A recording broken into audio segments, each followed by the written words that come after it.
Although we were wearing shorts for Christmas, Texas has finally decided to get with the plan and have some winter weather. This is my most requested cold day dish, chicken and dumplings. I am a chicken and dumpling snob. I do not like most chicken and dumplings. So when I tell you this shit's bomb, I mean it.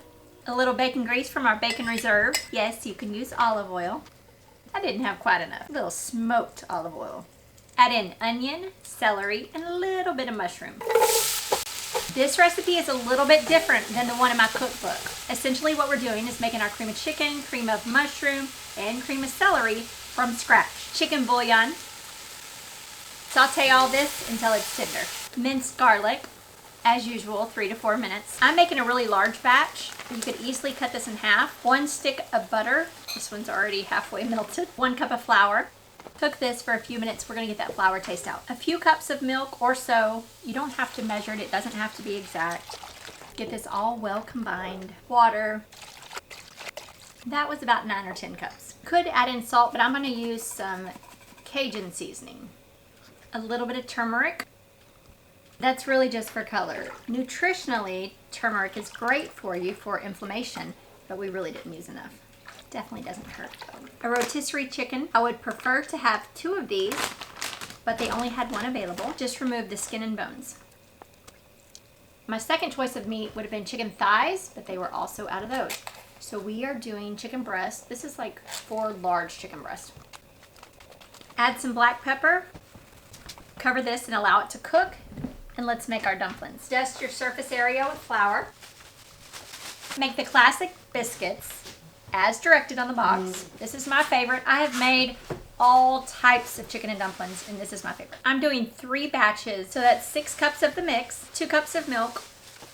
My mother swears the dry ingredients are different than a liquid ingredient measuring cup, but I say it's the same because I don't bake. And it calls for vegetable oil, but I'm going to use butter. 3 tablespoons of melted butter, softened butter. I'm also adding some more Cajun seasoning. You could use salt and pepper, it's fine, but I like this. And parsley.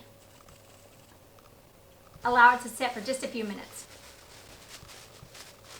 Roll it out to about a 1/4 inch thick. Slice it into strips.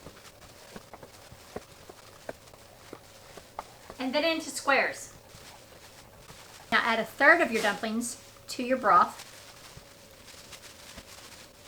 I do it in 3 batches. After the first batch gets just about done, I add the second batch. After the second batch gets just about done, I add the 3rd batch. That way you have a variety of consistency in your dumplings, sizes, and it also thickens your broth. Cover and allow it to cook for about 15 minutes.